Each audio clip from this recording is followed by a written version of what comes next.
Abaddukanya ebitongole ebirondoola n'okuuma obutonde bw'ensi bennyamidde olw'omuwendo gw'abantu abeesenze mu bibira okulinnya kye bagamba nti kyandiviirako eggwanga okufuna ekyeya olw'abantu bano okumalawo obutonde bw'ensi.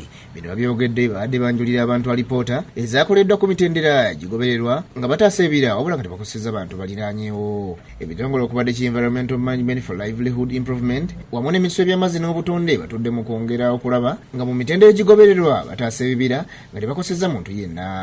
Bob Kazungu amyuka kaminsona owokubiri mu minisitule y'amazzi n'obutonde agamba nti alipoota ezaafulumiziddwa zakwongera okulaba nga bakendeeza ku mukka ogenda mu bwengula oguva ku bantu okutema emiti. Omulimu ogwo gwali gwa kugezaako kulaba nga tukola ebitabo ambiyita ebitabo bibiri oba ripooti bbiri ezikwatagana ne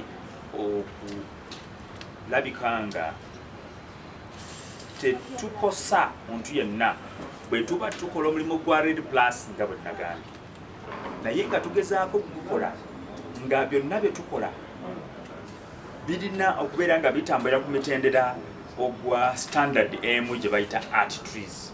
Agaseeko nti nga gavumenti bakwongera okugenda mu maaso ng'osomesa abantu okukuuma obutonde bw'ensi. Era ezo ripooti ebbiri zijja kuyamba abantu olw'okubeera nti Uganda bw'eba esazeewo okwetaba mu kolagana n'abantu abagala okutuwa ku nsimbi ze bayita za carbon funds.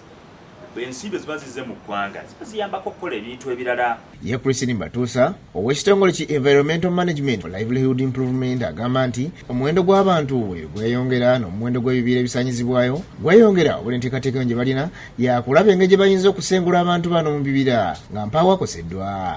Preliminary findings eza census eyakago eraga nti population eri kati ku over 45 million okuva wali wetwali. Kiraga nti population yaffe egenda yeeyongera n'abantu beeyongera okuba nga bencroachinga ku butonde bw'ensi ng'ebibira nga swamps ezo, naye engeri yokka gye tuyinza okubayambamu okuba nga tukuuma obutonde bw'ensi bwe kuba nga tukolaganira wamu nabo. Fatuma Nalubega yakusakidde egguliro.